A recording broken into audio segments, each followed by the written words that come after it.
They vanished without a trace on a quiet desert road in 1971. But what was uncovered 6 years later changed everything. This isn't just a disappearance. It's a chilling spiral of secrets, desperation, and a truth buried deeper than the sand. Stay with us till the end, because what's revealed in the final moments will leave you breathless.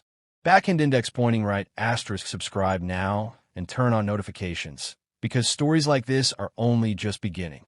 The sun was already sinking when they left Route 66 and turned onto the isolated stretch of Nevada Desert Road. It was June 19th, 1971, Saturday, 5:47 p.m. That much, everyone later agreed on. The couple, Michael and Claire Donahue, both 26, had been driving westbound in their white 1967 Pontiac Lemons convertible, top down, radio on, wind in their hair. Witnesses at a gas station in the small town of Lathrop Wells remembered them vividly. Two beautiful people with careless laughter and sunburnt cheeks, asking for directions to a nearby scenic overlook rumored to offer stunning views of the Mojave Dunes. That overlook, as it turned out, was the last place they were ever seen. The road was little more than a dusty trail, marked by a rusted sign half swallowed by desert weeds. Summit Ridge Trail. Enter at your own risk. They entered anyway, oblivious or perhaps entranced by the promise of adventure. The gas station attendant, a leathery man named Earl Griggs, told investigators he had warned them not to go. That trail goes nowhere, he had said. Old mining roads. Shifts with the wind. You get lost. Ain't no one coming to find you. Claire had smiled and waved like it was a joke. Michael had shrugged. We'll be fine, he said. They were not. When the Donahues failed to return by Sunday afternoon, Claire's mother, Margaret, grew uneasy. The couple had been due back in San Bernardino for dinner, an informal family get-together to celebrate Michael's promotion at the firm. By Monday morning, unease became alarm. Calls to friends, hospitals, state patrols. No sign, no news. By Monday evening, Margaret was on the verge of collapse. Claire's father, Gerald, more composed but equally stricken, drove all the way to Lathrop Wells himself. He arrived in the early hours of Tuesday, pounding on the gas station door until Earl stumbled out, shotgun in hand, thinking it was a robbery. I told him not to go, Earl muttered again, as if that absolved him. The Nye County Sheriff's Office opened a missing persons case the same morning. Sheriff Walter Creeley, a slow-moving man with a stained shirt and a squint that looked permanent, took down the facts with mild irritation. They probably got stuck in the sand, he told Gerald. Happens more than you'd think. Gerald insisted they organize a search party. Sheriff Creeley promised to look into it. That week, the desert was combed by a handful of deputies on horseback, one borrowed helicopter from Las Vegas, and an all-volunteer search team made up of locals and tourists who had heard about the disappearance on the radio. No trace of the Pontiac. No tire marks. No clothing. Not even a cigarette, but by the second week, media picked up the story. Lovers vanish in the Mojave, ran the headline in the Nevada Chronicle. Claire's photo, windswept, smiling, eyes full of life, was everywhere. Michael's stoic, handsome face beside her, the kind of image that made people ache even if they didn't know them. Rumors began swirling. Cult abduction, UFOs, foul play. The media, ever hungry, turned speculation into entertainment. But for the Donahue and Hastings families, it wasn't a spectacle. It was suffocation. Margaret began drinking, the kind of drinking that made her forget to shower, to eat, to even speak for days. Gerald grew more obsessive. He plastered Claire and Michael's faces on missing posters and drove from town to town, asking questions, hiring private investigators, bribing motel clerks. He appeared on local television, voice trembling, eyes hollow, begging for any information, anything. Michael's parents, Thomas and Beverly, suffered quietly. Thomas rarely spoke after the first month. He sat on their back porch each evening, staring at the horizon, smoking one cigarette after another. Beverly turned their living room into a shrine. Photos, candles, clippings, prayers. Every night, she would kneel in front of it and whisper, "Bring them home." Sheriff Creeley, increasingly pressured, reopened the search that September. The desert, however, does not give up its secrets easily. It consumes and erases. Winds shift, sand moves. What was a road yesterday becomes a dune tomorrow. And the trail the Donahues had taken, Summit Ridge, was now half buried and nearly impossible to trace. In the fall of '71, an anonymous tip claimed to have seen a car matching the description near a ghost town 2 counties south. Deputies drove out. Nothing. In 1972, a trucker swore he picked up a hitchhiking woman who looked just like Claire. She was dazed, he claimed. Barefoot. Wouldn't tell me where she came from. She asked to be dropped at a truck stop near Needles and vanished before he could get her name. That tip, too, led nowhere. The years passed, dragging with them what little hope remained. The Donahue and Hastings families withered under the weight of unanswered questions. Margaret attempted suicide in late '73, slashing her wrists in the bathtub. Gerald found her just in time. She never fully recovered. They separated quietly in '75. No papers, no fights, just silence and absence. Beverly died of cancer in '76. She never let them take down the shrine. Her last words to her husband were, "Don't let them forget." Thomas didn't. He printed new posters every year on June 19th and mailed them to radio stations, police departments, and newspapers across Nevada and California. Most never responded. Some returned unopened. By 1977, only Gerald remained actively searching. He had aged beyond his years, his hair gone white, his hands shaking. He kept a corkboard wall in his basement, filled with maps, red strings, and annotations scrawled in fading ink. The desert had taken his daughter, and he refused to let it win. And then, in the spring of 1977, 6 years after the couple vanished, the call came. It was an amateur geologist named Daniel Krell, mapping mineral deposits in the Mojave outskirts near Ash Meadows Wildlife Refuge. He had been driving a modified dune buggy across unmarked terrain, following old mining routes, when he noticed something odd, a glint of metal half-buried beneath a shifting dune. He returned the next day with a shovel. It took nearly 2 hours to dig it out. What he found was a sun-bleached, sand-packed vehicle, white, with a rusted emblem still clinging to the hood. A 1967 Pontiac Lemons. The plates matched. The car was buried deep. Only the roof had been visible. The doors were locked. Windows half rolled up. Sand had spilled inside like water into a sinking ship.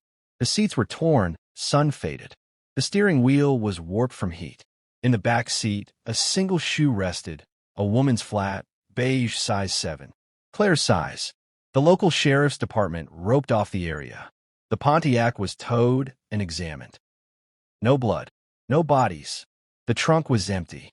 There was no sign of violence. The keys were still in the ignition, but the battery had long since corroded into mush. The radio knob was turned halfway between 2 stations. Inside the glove compartment, 2 maps. One torn, the other folded neatly. A photo strip from a roadside booth, Michael and Claire, making silly faces. A pair of sunglasses. And, strangely, a hotel key from a Las Vegas motel they had never booked. It was as if they had simply driven off the edge of the world and left behind a ghost of themselves. But the real mystery was not the car. It was the sand. An expert geologist consulted by police determined that the dune where the car had been found could not have naturally formed around the vehicle in just 6 years. This takes decades, he said. For the car to be that deep, it had to be buried intentionally. That revelation tore through the families like fresh glass. Someone had buried the car, which meant someone had found it, and possibly found them before anyone else had, which meant the couple may not have vanished alone. When Gerald received the news, he wept, not with relief, but with fresh, soul-crushing confusion. If they had died in the desert, where were the remains? If they hadn't, where had they gone? And who had buried the car and why? Within days, the media storm reignited. Reporters descended on Ash Meadows like flies.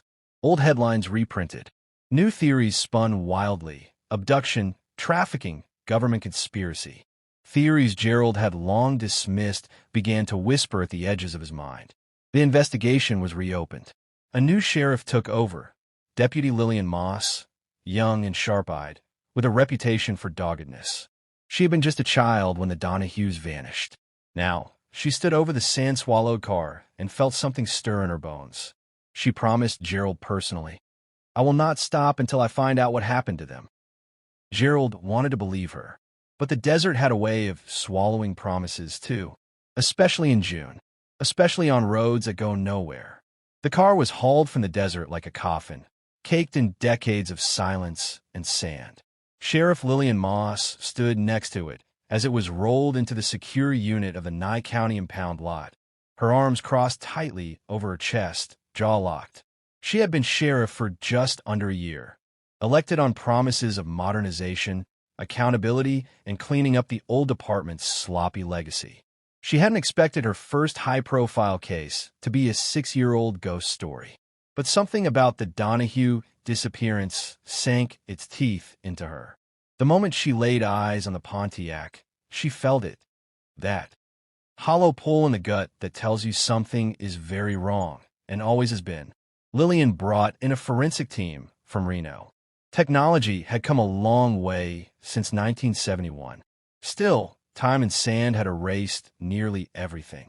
The inside of the car was a ruin. Weathered leather, corroded wires, glass powdered like sugar. But there were small, stubborn things that refused to disappear. Strands of long hair woven into the back seat cushion. A smear on the window, as if someone had pressed their cheek there for too long. And in the driver's side door pocket, nearly turned to dust, a folded note, barely legible. It took a forensic analyst 2 days to restore the ink.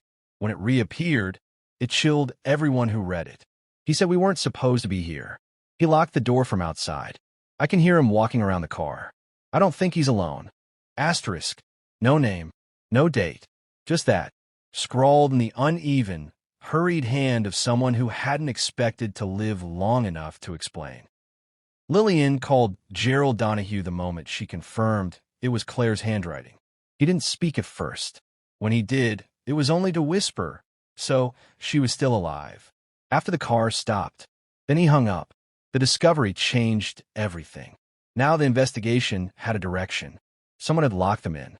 Someone had circled the car. Someone had buried it. Maybe not immediately, maybe years later. But someone had been there. The map from the glove box was sent for analysis too. The torn one showed hand-drawn marks, red ink X's around the edge of Ash Meadows. They were faint but deliberate. Lillian traced them to several abandoned mine shafts and dried wells. A search team was dispatched, but again, the desert gave up nothing. Just rusted tools, snake bones, and the ghost of old ambitions. The hotel key, however, led somewhere. It belonged to a long-defunct place in downtown Las Vegas. The Oasis Garden, shuttered since 1974 after a fire gutted its west wing. Records were hard to find, but the key had a room number, 214. And the old manager, who now lived in a trailer on the city's outskirts, remembered something strange. "I saw them," he said, eyes watery with age. "That couple. They checked in but didn't stay long. She looked scared. He looked angry. Not at her. At something else. Or someone." He paused. "They left in the middle of the night. She dropped the key in the hallway. That's the last I saw them." "But why would they be in Vegas?" Lillian asked. "They were supposed to be in the desert that weekend." The man shook his head. "I don't know, but there was someone waiting for them outside." That line echoed in Lillian's mind like a warning bell. Meanwhile, Gerald Donahue found himself unraveling. The buried car, the note, the fresh possibility that his daughter had been alive long after the authorities had given up. It all sent him spiraling back into obsession. He began writing letters again. Dozens. Hundreds. To radio hosts, retired officers, amateur sleuths. He spent hours on ham radio channels, calling into static. He barely ate. He barely slept. He drove back out to Ash Meadows and stood for hours in the heat, whispering her name. One night in August, he came home to find his basement door ajar. The corkboard wall of maps and strings had been altered. One of the strings was cut. The photo of the Pontiac was missing. He asked neighbors if anyone had come by. No one had. No signs of forced entry. He called Lillian the next morning. She took it seriously.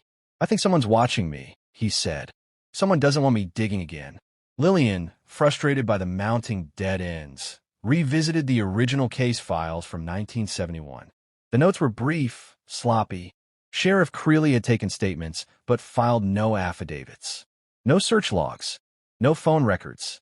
And worst of all, no interviews with a man named Elwood Palmer, who ran a salvage yard 2 miles off Summit Ridge Trail. Palmer had lived there alone since 1963. The property had once been an informal dumping ground for retired Army vehicles. He collected junk, sold scrap, and kept to himself. By all accounts, he was harmless. But according to a handwritten tip buried in the file, someone had seen a white convertible on Palmer's lot in late June 1971, before the car had officially been reported missing. No one had followed up. Lillian drove out to the property, now overgrown and fenced off. Palmer was still there, now in his late 70s, beard down to his chest, cataracts milky in both eyes. He answered the door with a shotgun in hand. "You the law?" "Yes, sir," Lillian said calmly. "I just want to ask you a few questions." Palmer didn't answer, but let her in. The house was a hoarder's tomb. Newspapers stacked to the ceiling, animal bones arranged on shelves, jars of rusted bolts and teeth. The air smelled like copper and mold.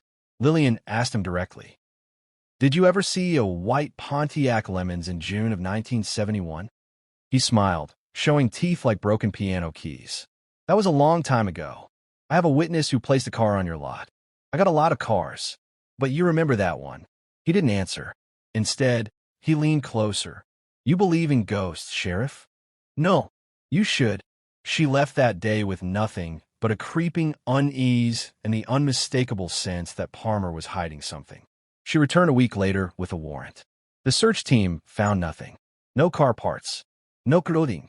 But behind the house, buried beneath scrap and tarps, they unearthed something else. A camcorder, half melted, half crushed. Its casing was stamped 1971, a military-grade prototype, not yet available to civilians.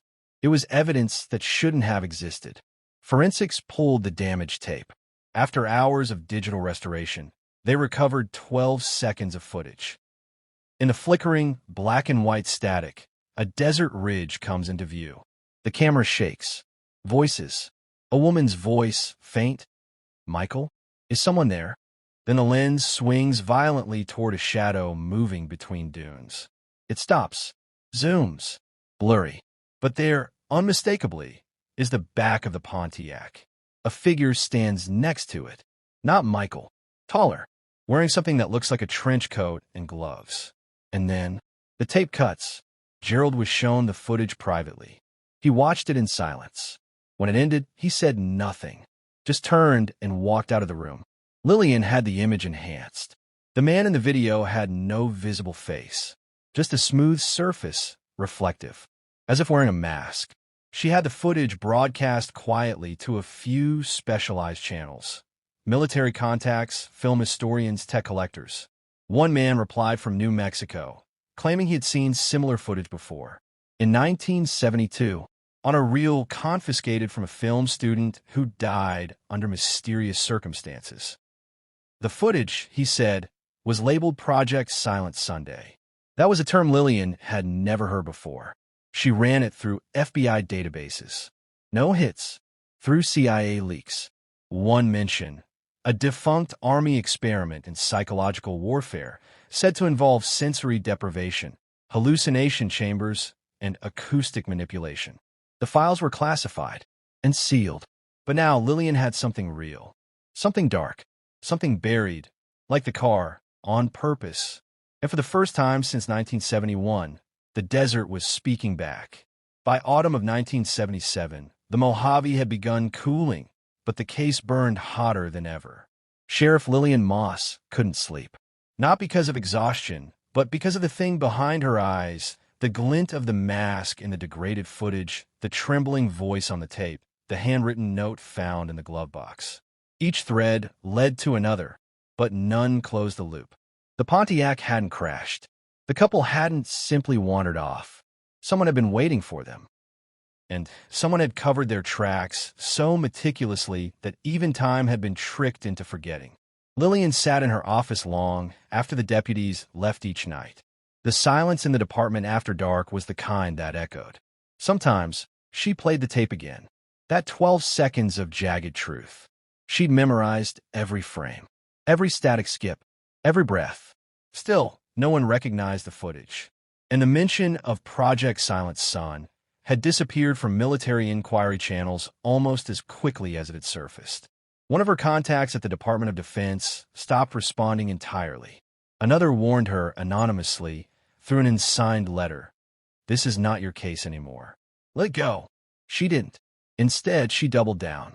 She began reviewing nearby disappearances within a 200-mile radius between 1969 and 1975. Most had plausible explanations. A few didn't. And one case in particular chilled her. June 1970.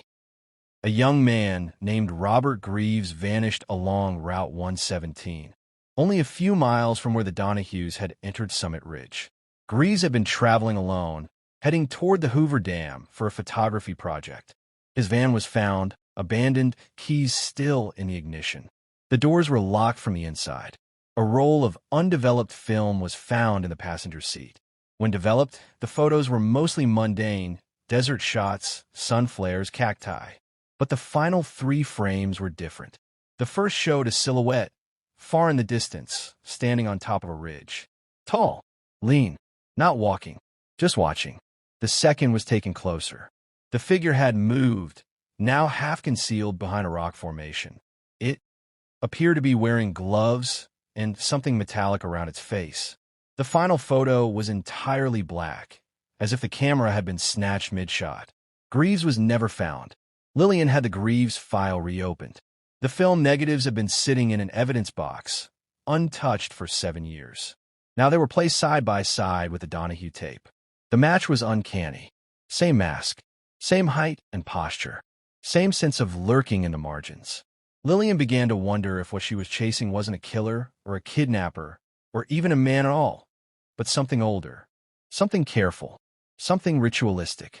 Whatever it was, it had moved like a shadow over this desert, selecting victims and swallowing them whole. And no one noticed. Or worse, they noticed and were told to look away. Meanwhile, Gerald Donahue wasn't staying idle. The footage had haunted him, those few flickering seconds that rewrote everything he believed had happened to Claire. But it was the note, more than the tape, that pierced him. Her handwriting, her fear, her final attempt to leave a message that might outlive her.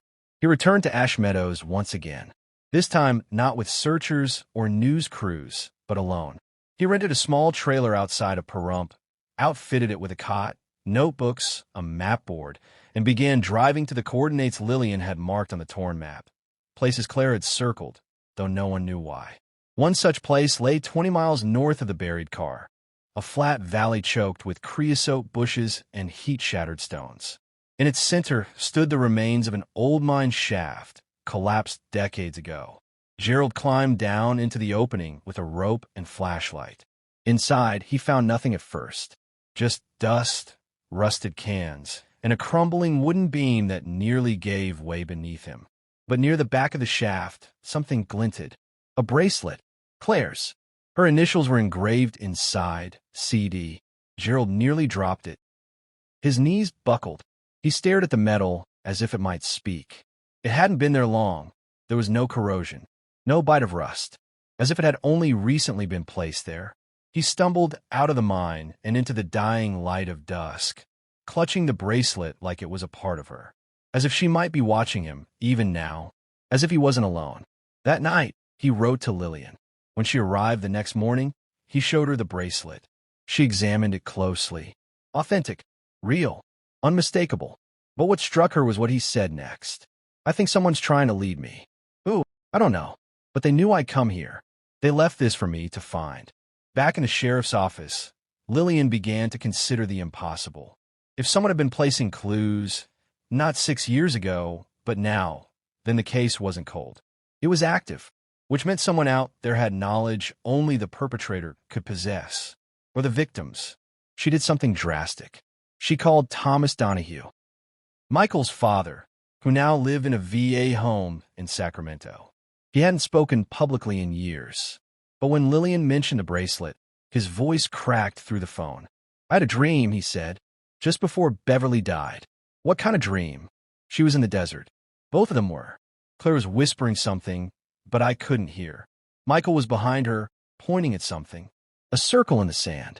Lillian asked if he had ever visited Ash Meadows. "No, never," he said, "but I've seen that place. In my dream. I remember the rocks. The ridge. Did you tell anyone?" "I told Beverly. She said it didn't matter. Said it was just grief making patterns. But grief doesn't bury cars. And it doesn't drop bracelets inside long-forgotten mines." The next breakthrough came from a retired highway maintenance worker named Otis Blanche. He heard about the case from the newspaper. In the fall of 1972, he'd been working cleanup along the south edge of Route 117 when he found something odd: fresh tire tracks in an area where no road existed, leading into the sand. He followed them for a few hundred feet until they stopped abruptly near a small dry basin. And in the sand, partially buried, was a canvas duffel bag. Inside it, several photographs, all burned at the corners. A manila envelope, contents removed, and a woman's scarf, beige, embroidered at the edge. Claire's favorite scarf, according to Margaret Hastings. The location Otis described? Less than 3 miles from the buried Pontiac. And then came a phone call. It was 2:38 a.m. when the sheriff's office rang. The dispatcher, pale and shaking, patched Lillian through to a hospital in Beatty. "A man was admitted 20 minutes ago," the nurse said. "Dehydrated, disoriented. He won't speak, but he had this in his coat pocket. A folded photo. Claire and Michael. Taken at the same photo booth strip from the glove box. But this photo wasn't aged. It was new, reprinted, clean, matte finish, developed in the past few days." "How was that possible?" Lillian whispered. The man in the hospital, late 50s, balding, sun-scorched, sat in silence, staring out the window. He refused to speak. No ID, no belongings but the photo. When Lillian arrived, he looked at her with glassy, distant eyes and mouthed something. "Circle." Then he collapsed into seizures. They airlifted him to Las Vegas. His fingerprints matched no records. His face matched no missing persons. And when Gerald saw him, he didn't recognize him. But Lillian noticed something. A scar on his right forearm. Jagged. Deep. It matched the kind Claire had described in an old letter when recounting a man who had once harassed her at a rest stop years earlier. Someone she'd reported. The file was never followed up. Lillian dug up the original complaint. The name on the report? Barmer. Elwood's brother. She returned to Elwood Palmer's property with 3 deputies. They searched deeper this time, using ground-penetrating radar. At precisely 8:06 a.m., under what was once a burned-out shed, they found a sealed metal hatch. Beneath it, a bunker, locked, airtight, lined with old military insulation. Inside were dozens of reels, cameras, microphones, shelves lined with labeled canisters, dates, locations, times. And in the corner, a steel cabinet filled with files marked Silent Sunday. They weren't just being watched. They had been recorded, tracked, studied, for years. They opened the bunker slowly, as if afraid of what would crawl out. The steel hatch groaned like something alive, dust and rust sifting down from its hinges. A foul, chemical stench pushed out. Aged insulation, dried mold, metal, and something beneath it all that Lillian Moss would later describe only as the scent of abandonment. The bunker was roughly 12 feet wide and at least 30 feet long. Reinforced walls. No windows. A rusted ventilation system curled through the ceiling like intestines. What they found inside should have never existed. The space was sectioned into 3 parts. The first was a small observation area, with a table bolted to the floor and a broken reel-to-reel film projector covered in tarps. On the wall were soundproof panels, military issue, acoustic dampening foam, tattered and crumbling like peeling skin. An old wooden chair sat in the center of the room, anchored by steel brackets on either side. A frayed leather restraint belt hung limply from its back. The second section was a storage area. File cabinets, shelves, and lockers, all rusted shut but labeled in precise, military handwriting. Some drawers were forced open by deputies. Inside, tapes, reels, coils of film, black and white photos, dozens of them, all time-stamped, all shot with what appeared to be night vision lenses. Most showed figures walking, sleeping, standing beside cars. Faces were rarely visible, always obscured, turned, or blurred. Some of the photographs were labeled Donahue, June 1971. Others bore earlier dates, 1968, 1969, even one as early as 1963. The final section of the bunker was a sealed chamber with thick radiation-proof glass. A small, circular room, completely empty except for a metallic ring embedded in the concrete floor. Burn marks circled the ring. A strange smell, ozone, burnt copper, something chemical and dry, still lingered. There was no furniture, no door, no writing on the walls. Just that ring. Smooth, silent, waiting. Gerald Donahue stared at it for a long time, standing outside the glass. "She was here," he said. "I know it." The forensic team spent 4 days cataloging every item, transporting reels and photos to a secure archive. The FBI was contacted. The military denied any knowledge of the site. When Lillian provided photos of the Silent Sun labels, they responded with a brief, typed message. "This program does not exist." But it did, and it had existed for years. Lillian viewed the first of the restored reels in the secure room of the Nye County Sheriff's Office. The footage was grainy, but not silent. It showed a woman, blindfolded, hands bound to the chair they'd found in the bunker. A man stood behind her, reading something aloud. A passage, repeated phrases. Tones played intermittently, low, mechanical hums that vibrated the air even through the old recording. Every time a tone played, the woman flinched. She was not Claire. The reel was dated 1970, labeled Subject 4, Acoustic Threshold Study. Then came the second reel. Trial. This time a man. Younger. Eyes wild. Sweat staining his shirt. He was shouting, screaming at something off camera. No one responded. He banged his head against the wall until blood smeared the paneling. He was left there for hours. The video looped. By the fourth reel, Lillian had to leave the room. But the sixth reel changed everything. It was dated June 20th, 1971, the day after the Donahues vanished. The image showed the same chair. Empty. Then Michael, duct taped to it. His face bruised, lips cracked, eyes wide. A gloved hand entered the frame, adjusted a dial on the wall. Then the tones began again. This time, the reel was overlaid with data, heart rate, blood pressure, neural activity. Michael convulsed, screamed. Then, he began to repeat something again and again. Circle, circle, circle. He wasn't being interrogated. He was being studied. Then, in the corner of the frame, Claire appeared. Alive, barefoot, wrapped in a dirty blanket. She pressed her hands to the glass window, separating her from him. She screamed his name. He didn't see her. That was the last frame before the reel snapped. They had both been there, alive. After everyone stopped looking, Lillian sat in silence for a long time. Then she told Gerald everything. He wept without sound. The next step was clear. Find out who had run the program, who had built the bunker, who had authorized it, and who had buried the car to erase it. The answer came from a box of shredded documents recovered from one of the file cabinets. It took 2 weeks to piece them together. What emerged was a letter, partially destroyed, but enough remained. To Commanding Officer, Site 7.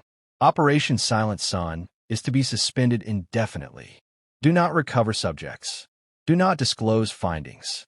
Containment protocols must be observed. Any unauthorized leaks are to be neutralized immediately. Office of Strategic Reconnaissance, July 3, 1971. Office of Strategic Reconnaissance. It didn't appear on any official lists. But through an old contact, Lillian learned that OSR was a short-lived intelligence division created during the late 50s, tasked with exploring non-kinetic warfare, psychological manipulation, sound-based influence, sleep deprivation, controlled delusion.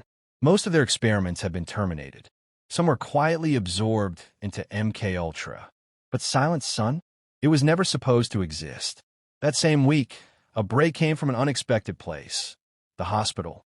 The silent man, the one found with the photo, woke up. He gave a name. Andrew Palmer, Elwood's nephew. He had disappeared in 1972, written off as a runaway. He was 19 then, now in his 50s, physically and mentally shattered, but conscious. Lillian visited him personally. He spoke slowly, like each word cost him something. It was a circle, a test. We were never supposed to see it. But they made us sit, made us listen, made us change. Who did? Men in suits, always watching, never talking. They said they were measuring resilience. But it was more. The sounds, they weren't just noise. They pulled something out of you. And once it was out, he shuddered violently. It didn't want to go back in. Did you see the Donahues? He nodded, tears rolling down his face. They were the last ones. Did they survive? He didn't answer. She asked again. Andrew's voice became flat. They left the circle. That was the mistake. You're not supposed to leave the circle. That night, Lillian dreamed of a ring of metal in the desert, of standing inside it, of hearing something from far away, deep, resonant tones that seemed to shake the very air in her lungs. And in the dream, Claire's voice whispered, "We're still here." The next morning, Gerald was gone. No note, no sign of struggle. His trailer was empty except for one thing. A single Polaroid photo. It showed the circle, clean, undisturbed. But in the center, barely visible, a pair of footprints. Small, bare. A woman's. The old man stood with his back to the wind, hat low over his brow, staring at the hollow depression in the sand. It was late March 1977. The desert was cruelly silent except for the whine of distant wind scraping against ancient rock. Sheriff Corman had aged more than the years could account for. His once steady hands now trembled without warning, and his eyes had grown permanently rimmed in red from sleep he'd long stopped trying to get. They had unearthed more than a vehicle. What they'd found beneath the sands had set in motion a chain of consequences that no one in Amarillo County was prepared to face. The corroded Impala had been dragged out, yes, but inside, buried beneath layers of sand and bone-dry air, had been personal belongings that shouldn't have been there. Items that didn't match the registry of Michelle or Travis. A pair of dog tags from a man never reported missing. A Polaroid, faded and heat-warped, of 4 people standing in front of a dilapidated gas station that no longer existed. Only Michelle's name was written on the back, along with a strange symbol, 3 dots arranged in a triangle. Detective Barnes, brought back from retirement to consult unofficially, held that Polaroid like it was holy scripture. They weren't alone, he muttered. Someone else was with them, maybe watching them.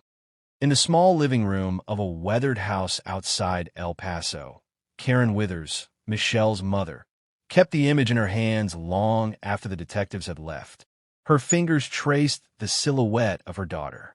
The image brought no comfort, just more questions. The house, once bright with family gatherings, had grown still and suffocating.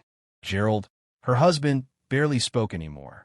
The two of them had fallen into a rhythm of silence, broken only when necessary, like animals nursing a wound too deep to ever close. Yet, that night, Karen did something she hadn't done in years. She opened Michelle's old journals. They'd sat in the attic for so long they'd taken on the scent of dust and forgotten time. Inside, she found entries that pierced through the veil of time like fresh cuts. Michelle had written about strange cars following her, about someone named Olin who kept appearing at Travis's job. A drifter, she'd said, always lurking near the tire shop. No one believed her then. Karen hadn't even read the journal when Michelle disappeared. Now every sentence felt like a scream no one had heard. Karen drove to the sheriff's office the next day, clutching the journals in her lap like they were more fragile than glass. Sheriff Corman took one look at the pages, then the look in Karen's hollowed face, and finally said, "I think we need to talk to someone I'd hoped never to see again." That someone was Juno Carter. In 1970, Juno ran a roadside gas station about 40 miles east of the desert turnoff where Michelle and Travis had last been seen. She'd closed shop 2 months after their disappearance. Word had it she'd taken a drink and fallen into a spiral of paranoia and religious mania. But Corman remembered something else, how she had walked into the station a week before the vanishing, claiming to have seen them already, but they weren't supposed to arrive yet. Back then, it sounded like nonsense. But now, after 6 years, a buried car, strange dog tags, and a symbol scrawled on the back of a photo, Juno Carter was no longer nonsense. She was a lead. They found her in a trailer lot near Marfa, Texas. Her trailer was crammed with newspapers clipped into spiral patterns on the walls. Strings connected events, faces, dates, phrases like "the humming started again" and "blue dust means closer." It wasn't just paranoia, it was obsession. Juno was brittle and twitchy, but when Karen and Corman showed her the photo, she turned pale. She touched the edge of it and whispered. He called himself Prophet Olin. He didn't walk, he drifted. Like fog. She said he came to her station on the 1st of every month, always after dark, buying only black coffee and never speaking unless asked a question directly. He had a tattoo on his throat of 3 dots arranged in a triangle. Said they were the Watchers. Not human. Not demons. Just old. Karen recoiled, but Corman pushed gently. And Michelle? Did he ever speak of her? Juno's lips quivered. He said he'd found one of the 7. I didn't know what that meant until your daughter vanished. After that, I started seeing things. Every year on the same day, March 22nd, I'd hear their voices in the dunes. Whispering. Calling. The date chilled them. March 22nd, 1971. The day Michelle and Travis disappeared. The sheriff left with a heavy weight. They weren't just chasing a crime anymore. They were circling something older, stranger, and much more dangerous. Meanwhile, in a small newspaper archive in Amarillo, a rookie reporter named Elsa Garvey stumbled across an article from 1954 that had never been digitized.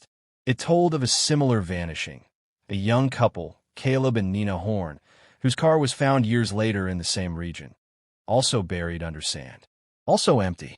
Their families had died, believing they had just run off. No trace of foul play. No explanation. Only one strange detail. The car had a photograph in it with the same triangle of 3 dots inked in red on the back. When Elsa published the piece, it triggered a flood of letters. People from scattered counties wrote in with eerie stories, dreams of people whispering in. The dunes, blue dust drifting across the windshield and empty stretches of highway. The sound of tires crunching gravel where there was no road. One letter stood out from a retired military contractor who said, "You're poking around places where the desert isn't just dirt. It remembers." The FBI was forced to reopen the case, not because they believed in ghosts, but because now there was a clear pattern, a hidden hand stretching across decades. Couples vanishing under nearly identical circumstances, the same location, always the same time of year, always the same symbol. Karen watched the coverage in silence. Gerald didn't. He tore the television off the wall and shattered it against the floor. 6 years of nothing, he shouted, and now this. But Karen no longer cried. She moved like a woman with a purpose. She pinned the photo beside Michelle's journal. She circled the dots. She read every letter sent to the newspaper. And then she began packing. She was going back to the desert. "I'm not waiting for them to find answers anymore," she said. "What are you looking for?" Gerald asked. She looked out the window, the fading sun burning across her face like an omen. Whatever took them, whatever's still there. And the desert waited, ancient, dry, watchful. That year, March 22nd, would not pass quietly. Something had been buried beneath the sands far deeper than a car, and it was beginning to stir. The desert no longer slept in silence. By 1977, its name carried whispers in every diner booth, police office, and gas station stretching from Flagstaff to Yuma. Something had shifted. A storm was coming, not of wind or sand, but of truth. And it was clawing its way out from beneath 6 years of dust and secrets. June 4th, 1977. It began with a call. Detective Granger, now working in a civilian capacity with a private investigations firm in Phoenix, had received an anonymous letter. No return address, just a typewritten envelope with the words, "The Sands still remember." Inside was a Polaroid, faded, slightly bent, but unmistakable. A red Mercury Cougar, partially buried in what looked like desert sand, the sun glinting off its hood like a warning light. Behind it, an outcrop of jagged rock and a hint of rusted fencing. Scribbled on the back, asterisk south of Harker's Bluff, near mile marker 47. They're still waiting. Asterisk. The photo arrived at Granger's desk at 9:14 a.m. By 10:37, he was on the road. It had been 3 years since he'd let go of the Marsh case, at least officially. Unofficially, the case lived on like a parasite in the back of his brain, chewing through reason, haunting every spare thought. Seeing that photo, it wasn't even a question. His hands trembled as he packed up his gear. He didn't call the Marshes. Not yet. Not until he knew for certain. But the truth hummed under his skin like static. Something was about to break open. He reached the outskirts of Harker's Bluff around 4 p.m., the sun already beginning to dip into amber slants. The desert was wider here, more violent in its openness. Jagged rocks tore the skyline. Granger slowed the truck at mile marker 47. A rusted cattle gate sat just beyond a broken fence. No signs, just emptiness. The trail beyond the gate was nearly invisible, overgrown and swallowed by sand. But Granger spotted the subtle indentations that told a different story. Someone had come this way recently. He drove half a mile before the wheels began to protest. Then he walked. The wind bit at his ears. The sky turned copper. He moved toward the rock outcrop from the photo, boots crunching on brittle earth. And then he saw it. Not a mirage, not a trick of light. The corner of a chrome bumper, glinting through a skin of sand like a buried secret finally surfacing. He ran. The Mercury Cougar was there. The same one from 6 years ago. Paint sun-bleached and cracked. Tires mostly buried. Windows caked in dust. The passenger side door was ajar, by an inch, maybe less. But screamed. Granger stood motionless, heart pounding. For a moment, the entire desert seemed to hold its breath. Inside the vehicle was nothing. No bodies, no box, no clothing, just emptiness. The keys were still in the ignition, and on the driver's seat, preserved against all odds, was a piece of fabric. Torn but familiar, a floral print. The same one from a dress Lisa Marsh had been wearing in the last known photo of her. Granger knew. He had memorized every thread. He sat down in the sand beside the vehicle. The wind moaned against the rocks. The sun bled into the west. It was real. They had been here, and someone had buried this. He radioed in the discovery anonymously, as instructed in the letter. An old contact at the Arizona Highway Patrol agreed to push it through without attribution. Within 24 hours, the site was crawling with forensic teams, deputies, and media trucks. And then came the Marshes. Helen and Donald arrived on June 6th. They stood at the tape line and watched, pale and shivering, as the car was carefully excavated. Donald gripped Helen's arm with white-knuckled fingers. She didn't cry. Her face was frozen with 6 years of waiting. Granger didn't speak to them yet. He wasn't ready. There were more questions now than ever. Where had the car been this whole time? Why return it now? The site yielded little else. No fingerprints, no blood, no signs of struggle. It was as if the desert had swallowed the truth, digested it, and regurgitated only pieces. But then, during the sweep of the nearby rocky basin, a tech found something beneath a ledge. A small wooden box, sealed with rusted hinges and covered in soot. Inside were photographs, dozens, of Lisa and Aaron. Some candid, some posed. Some of them recent. Granger felt the air leave his lungs. Lisa, sitting at a cafe table with a newspaper. Aaron, older, his hair longer, wearing a hat. The last photo was dated February 2nd, 1976. They had been alive. Together. Just over a year ago. When Helen was shown the pictures, her knees buckled. She sobbed violently for the first time since the day the phone call never came.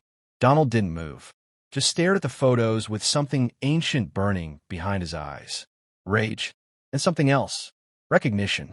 The media latched on fast. Desert couple found was the lead headline across Arizona. But law enforcement was cautious. The pictures were being analyzed for authenticity. But Granger already knew they were real. Every freckle, every blink. He could feel it. So where had they gone? And why hadn't they come back? The answer, like everything else, lay in fragments. 2 weeks after the vehicle was discovered, a man came forward. Miguel Arista, late 60s, lived alone in a battered trailer just outside Eloy. He told police he recognized the fence in the photo, claimed it belonged to an old property once owned by a man named Caleb Rudd, a rancher with a mean streak and a habit of vanishing for weeks at a time. Granger followed up. The Rudd Ranch had been abandoned since 1973. Caleb Rudd had disappeared shortly after that. No one seemed to care. No missing person report. No relatives. Just gone. But the trailer held more clues. In a shed behind the house, buried beneath rusted equipment, Granger found what appeared to be a series of journals. Some of them damaged, but others intact. Inside were entries. Dozens. Cryptic. Disjointed. But enough to piece together a horrifying picture. They're here again, so they can't go back yet. That the road is still watching. Asterisk. He cries at night. The boy says he hears engines in the wind. I told him it's just the ghosts. Asterisk. She asked for a map. I burned it. Asterisk. Lisa and Aaron had been held there. Possibly willingly. Possibly not. Rudd had been their captor or their protector. That part wasn't clear. But one phrase kept appearing. Asterisk the watchers on the road. Asterisk. A local myth. One Granger had dismissed in his early days on the case. Legend had it that travelers who strayed too far into the desert were taken by something unseen, that the desert chose who could leave. Granger didn't believe in ghosts, but he did believe in people, and people were capable of monstrous things under the sun's weight. More leads emerged. A gas station clerk, now living in Mexico, came forward, said he remembered Lisa vividly, claimed she came in sometime in 1975, alone, asking for directions to Phoenix. Looked thin, nervous, paid in cash, disappeared before the cops arrived. A waitress near Tucson remembered a couple matching their description dining late one night in '76. Said the man, Aaron, presumably, spoke little, but the woman had asked her something strange. If you were gone for years, would your family still want you? Asterisk. More questions, fewer answers. But one thing was certain. They had been alive. They had tried to come back. And someone had stopped them. The final twist came in July. Another letter. Same typing. Same paper. Delivered to Helen and Donald's house in a plain envelope. Inside, one sentence. You won't find them unless they want to be found. Below it, a return address. Not in Arizona, but in Truth or Consequences, New Mexico. The chopper hovered like an angry insect, its blades thrashing the quiet morning air into a frenzy above the isolated section of desert marked on the back of the Polaroid. Dust swirled up like ghosts, obscuring the ground as agents with flags and scanning gear moved with precision around the rusted fencing. The morning sun glared harshly against the pale sand, throwing long shadows behind every rock and scrub. Granger stepped out of the 4x4 with a dry cough and burning eyes. The smell of something long decayed lingered faintly in the air, like ancient leather or sun-bleached rope. Grid B through D, he barked, wiping sweat from his brow. Mark every disturbance. No assumptions. No distractions. The site had been buried under 6 years of silence, heat, and shifting dunes. Whatever waited beneath the sand had kept itself hidden longer than anyone thought possible. They had dug 3 feet down before the shovel hit metal. The same faded red paint glinted under a layer of grit. Mercury Cougar. Same dent on the left side fender. Same cracked side mirror. But the car wasn't alone. What they uncovered next stunned even the seasoned agents. About 20 feet away from the vehicle, beneath a layer of collapsed fencing and earth, they discovered a cache of items buried in a dry arroyo. A vintage camera. A torn map of Yavapai County. A pair of sunglasses, frame cracked down the center. And an envelope sealed with wax, unmarked except for a single black fingerprint in the center. Inside were 7 photographs. Most were blurry, the kind of distortion that comes from snapping a picture mid-movement or with a trembling hand. But one photo, grainy but clear, showed Sarah and David at a campsite neither family had ever seen before. Sarah's face was turned toward the camera, her hand mid-wave, a forced smile painted across her lips. David stood behind her, half out of frame. His eyes weren't smiling. They looked cornered. Granger studied the background, the slope of the land, the shapes of nearby rocks, even the direction of the shadows. That place wasn't anywhere near the point of disappearance. It was further east, maybe closer to Apache land, somewhere they'd never looked. 3 days later, accompanied by tribal liaison officers and a specialist in photographic geography, the team located the site, an abandoned campsite, long deserted, but with telltale signs of hasty use. Burnt kindling, a half-dug latrine, bits of deteriorated nylon and cloth still clinging to cactus thorns. And something else, 2 sets of boot prints that did not match David or Sarah. We're not just dealing with a disappearance anymore, Granger muttered under his breath. This was orchestrated. The idea hit like a hammer. What if someone had lured them off-road? What if the flat tire wasn't chance at all? And what if the person who took them kept them alive for a while? Meanwhile, the media storm rekindled with savage appetite. Talk shows dusted off old segments. Radio stations replayed the original police recordings. The Harkas, now aged and graying, found themselves front and center once again. Joyce Harker sat across from a journalist from Arizona True Crime Weekly, her hands trembling around a chipped porcelain cup. "We thought maybe they eloped," she said, voice hoarse with years of holding back tears. "We thought maybe they didn't want to be found. But that picture, that one with her waving, she's not happy. She was trying to tell us something." Back at the search site, cadaver dogs found a shallow depression near the edge of the ravine. The sand there had hardened unnaturally, like it had been packed by hand, layered over time. But no bodies were recovered. Instead, they found bones, animal bones, arranged in strange patterns, encircling a pile of rotting clothes. Sarah's yellow blouse, David's Levi jeans, torn, sun-bleached, but still identifiable. Granger sat alone that night in his motel room, the window open to the stifling desert breeze. He reviewed the 7 photographs for the 100th time. In one corner of the 5th photo, he noticed something peculiar. A symbol carved into the bark of a tree, partially obscured by Sarah's shoulder. He enlarged it, a triangle within a circle. Familiar, but out of place. He flipped through old field notes, cross-referenced it with tribal archives. It wasn't Navajo or Hopi, but it matched something else, a mark used by a survivalist sect that had once occupied the region during the late 1960s and early 70s. A reclusive group known as the Severn Circle. Their compound had been dismantled after a raid in 1972, but many members had simply vanished into the desert, never found again. Some believed they continued living off-grid in old canyons or abandoned mines. Others said they had died out. But what if one, or more, had remained? And what if Sarah and David had stumbled upon their hideout? Granger brought his suspicions to Agent Rosa Delgado, who had worked cult-related cases during her FBI career. She listened without blinking. "Those groups," she said, "didn't always kill. Sometimes they recruited. Sometimes they broke people down, reprogrammed them, made them disappear, without ever lifting a weapon." That night, a tip came in.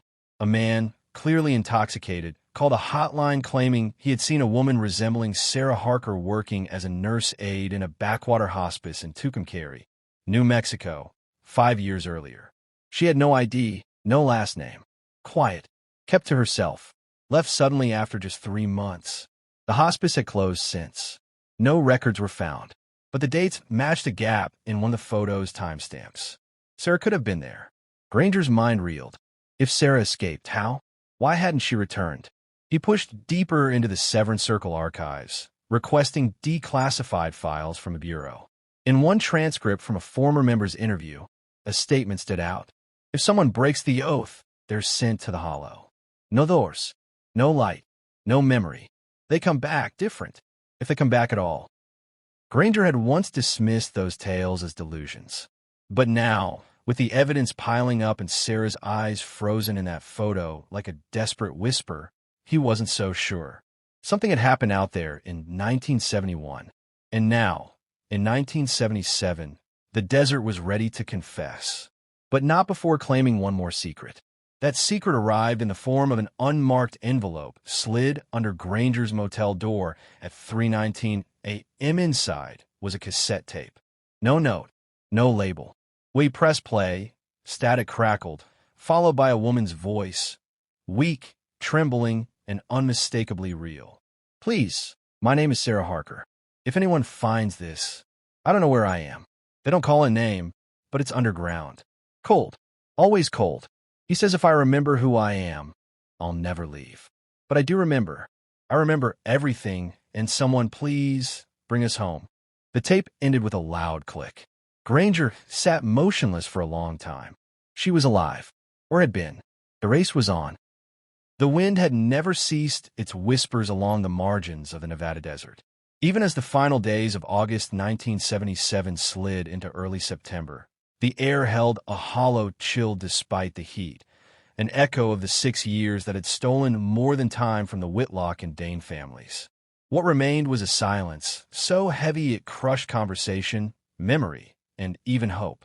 But silence, as they would learn, was never absence. It was waiting. On the first Friday of September, a phone call shattered what little peace was left. Deputy Mills, whose weathered voice had aged decades beyond his years of service, contacted both families personally.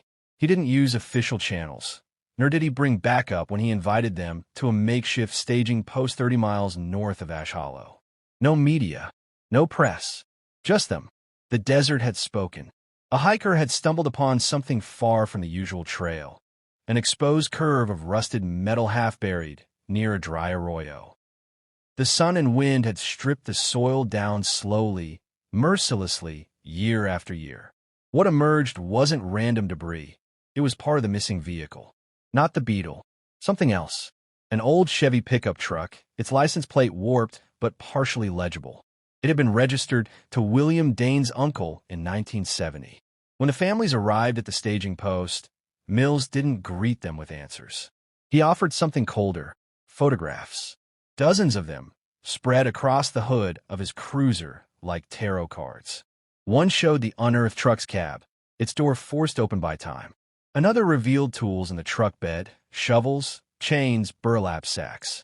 A third, the most haunting, displayed something nearly fossilized in fabric, a woman's blouse caught on the splintered edge of the tailgate. Marie Whitlock gasped and covered her mouth, collapsing to her knees. It was Janet's. The blue and white flower pattern. She had sewn it herself this summer before she vanished. That night, Mills led a full forensic team into the site, which now looked less like a hiker's discovery and more like a crime scene thawed from the Earth's own memory. Floodlights glared. Sandbags surrounded the dig site to protect it from erosion or tampering. They unearthed more than just metal.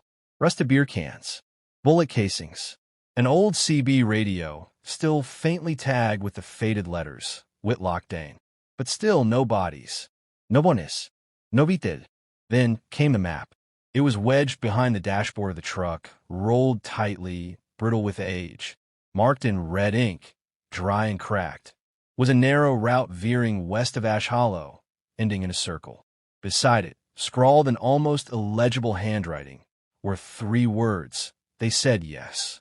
Nobody could explain what it meant. The next morning, Mills made the call to reopen the case as an active investigation, not just for Janet and William, but also into the vehicle, the possible accomplice with the truck, and the anonymous they mentioned on the map. That circle led them to the edge of a dried-out basin nicknamed Devil's Flat.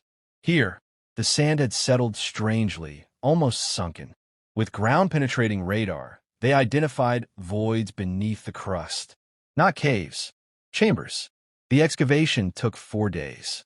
Beneath Devil's Flat, They found what once had been a military storage bunker, an old Cold War relic, decommissioned and long forgotten, now half collapsed. Inside, the stench of oil and decay mingled with heat and rot. And there, finally, they found the beetle. Crushed, buried, hidden like a secret no one dared speak. Inside were two sets of remains. Dental records confirmed the unthinkable. It was Janet Whitlock and William Dane. But the forensic reports raised more questions than they answered. There were no signs of struggle, no blunt force trauma, no distrance. Just two skeletons seated calmly in their respective places, the driver and passenger side. Like they had parked, like they had simply sat down and died. Marie couldn't comprehend it. Neither could Tom Dane. What haunted them most wasn't the death, it was the stillness. Then came a final revelation. In a plastic evidence bag, recovered from the glove box, was a notebook. Water-damaged, warped, but salvageable. A field journal, Janet's. The last entry was dated September 5th, 1971, 3 days after the couple vanished. We're still here. Day 3. The man said we'd be safe. That they needed time to prepare for the transition. I don't know what that means. William's starting to question everything. I am scared. I miss my mom. I hope she's reading this someday. I'm sorry for everything. We just wanted something different. Something free. Something real. Asterisk. The notebook was filled with fragments. Pages missing. Names redacted or blacked out. Mentions of the collective and the oasis. Possibly code names or fabricated ideologies from a desert commune. Or worse, a cult. Investigators traced what little they could.